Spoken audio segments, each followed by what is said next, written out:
السلام عليكم ورحمة الله تعالى وبركاته إخواني الأعزاء. كما تشوفوا معايا الإحصائيات المسائية ليوم 15 تنبير 2020 على الساعة 6 مساء. هذه الإحصائيات خاصة بالحالة الوبائية لهذا النهار.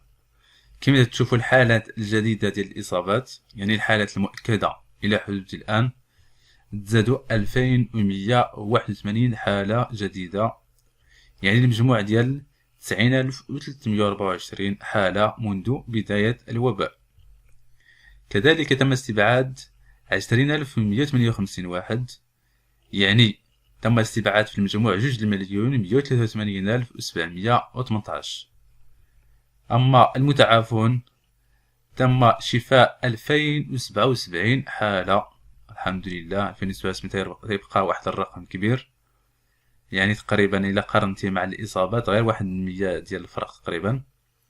يعني المجموع ديال المتعافون منذ بداية الوباء هي 71,047، يعني نسبة الشفاء 78.66%. كما تشوفوا في هاد السيمانة اللي دازت ولا في هاد 15 يوم دائما نسبة الشفاء تتبقى ب 77 78. تقريبا داكشي اللي تيتزاد في الإصابات هو اللي تيتزاد في الشفاء، يعني بحال ما درنا والو. كذلك بالنسبة للوفيات تزادت 34 حالة جديدة ديال الوفيات، يعني المجموع ديال 1648 في المجموع منذ بداية الوباء، يعني معدل الفتك محصور في 1.82%. بالنسبة للحالات النشيطة زادوا 10 كما تشوفوا في هاد 24 ساعة الأخيرة، يعني العدد ديال الحالات النشيطين اللي باقيين اللي كاينين حاليا مثلا في السبيطارات ولا في الديور تيتشافاو ولا في طور العلاج هي 17629 واحد. نشوفوا توزيع جغرافي على حساب الجهات، عاد ندوزو للأقاليم والعمالات، يعني الديتاي التفاصيل. دونك جهة الدار البيضاء سطات تزادوا 924 إصابة و9 ديال الوفيات. الرباط سلالة القنيطرة 245 إصابة وحالتين ديال الوفيات. مراكش أسفي تزادوا 163 ديال الإصابات و4 ديال الوفيات. جهة سوس ماسة تزادوا 150 وحالة واحدة ديال الوفيات. بني ملار خنيفرة تزادوا 143 ديال الإصابات و4 ديال الوفيات. جهة طنجة تطوان الحسيمة تزادوا 122 ديال الإصابات و5 ديال الوفيات. جهة درعا فيلات تزادوا 108 ديال الإصابات وحالة واحدة ديال الوفيات. جهة الشرق تزادوا 79 ديال الإصابات وحالة واحدة ديال الوفيات. جهة فاس مكناس تزادوا 68 ديال الإصابات و5 ديال الوفيات. جهة الداخلة وادي الذهب تزادوا 49 ديال الإصابات وحالة واحدة ديال الوفيات. جهة العيون الساقية الحمراء تزادوا 44 ديال الإصابات وحالة واحدة ديال الوفيات. جهة قلميم وادنون تزادوا 26 ديال الإصابة مكاينش الوفيات. نشوفوا توزيع الجغرافي على حسب العمالات أو إقليم. نبداو بجهة طنجة تطوان الحسيمة. أول إقليم طنجة أصيلة تزادوا 37 ديال الإصابة جديدة وحالة واحدة ديال الوفيات. تطوان تزادوا 37 ديال الإصابة و3 ديال الوفيات. الحسيمة 23 إصابة. المضيق الفنيدق تزادوا 15 إصابة. العرائش تزادوا 9 إصابة وحالة واحدة ديال الوفيات. وزان إصابة واحدة.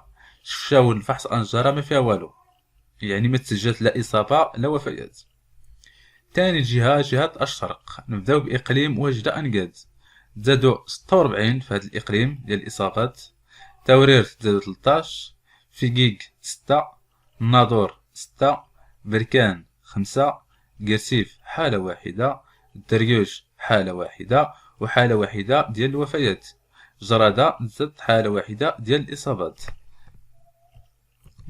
ندوزو لجهة فاس مكناس.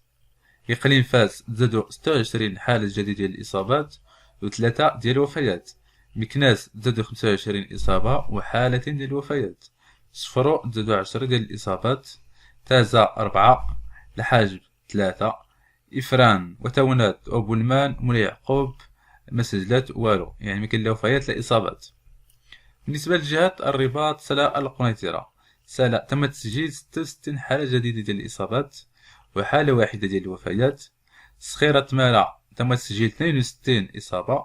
القنيطرة تم تسجيل 40 إصابة. الرباط 24 إصابة وحالة واحدة ديال الوفيات. سيدي قاسم 24 إصابة. الخميسات 24 كذلك ديال الإصابات. سيدي سليمان 5 ديال الإصابات. جهة بني ملال خنيفرة، إقليم خنيفرة، تم تسجيل 40 ديال الإصابات وحالتين ديال الوفيات. خريبكة 39 إصابة وحالة واحدة ديال الوفيات. بني ملال 34 إصابة مكاينش الوفيات. الفقيه بن صالح 25 إصابة وحالة واحدة ديال الوفيات. الزلال 5 ديال الإصابات مكاينش الوفيات. جهة الدار البيضاء سطات، الدار البيضاء تم تسجيل 703 ديال الحالات جديدة مصابة بفيروس كورونا. كذلك تم تسجيل 8 ديال الوفيات.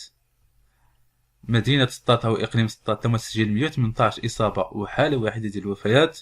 الجديدة 26 إصابة. مديونة 23 إصابة. المحمدية 18 إصابة. النواصر 17 إصابة. برشيد 15 إصابة. سيدي بنور حالتين. بن سليمان حالتين. جهة مراكش أسفي، إقليم مراكش تم تسجيل 85 إصابة و4 ديال الوفيات. قلعة السرغنة تسجلت 59 إصابة. اليوسفية 13 إصابة. الرحمنة 3 ديال الإصابات. السويرة 3 ديال الإصابات. شيشاوة وأسفي والحوز ما تسجل فيها حتى حاجة. ندوزو جهة درعا تفيلالت، تنغير تم تسجيل 53 حالة جديدة مصابة بفيروس كورونا مكاينش الوفيات. الرشيدية تم تسجيل 20 إصابة. ورزازات 14 إصابة وحالة واحدة ديال الوفيات. ميدلت 14 إصابة. زاكورا 7 ديال الإصابات. جهة سوس ماسا، أكادير دوتنان تسجلات 84 ديال الإصابات وحالة واحدة ديال الوفيات. إنس كانت ملول تسجلات 38 إصابة. شتيكا أيتبها تسجلات 18 إصابة. تارودانت 10 ديال الإصابات. تيزنت وطاطا ما فيها والو. جهة قلميم وادنون أسازاق تم تسجيل 14. قلميم 10. طنطان حالة واحدة. سيدي إفني حالة واحدة. جهة العيون الساقية الحمراء، العيون تم تسجيل 42 إصابة وحالة واحدة ديال الوفيات. طرفايا حالتين ديال الإصابة. إقليم السمارة وبوجدور ما فيها حتى حاجة. جهة الداخلة وادي الذهب تم تسجيل 49 حالة جديدة مصابة بفيروس كورونا في وادي الذهب وحالة واحدة ديال الوفيات. أو سرد ما فيها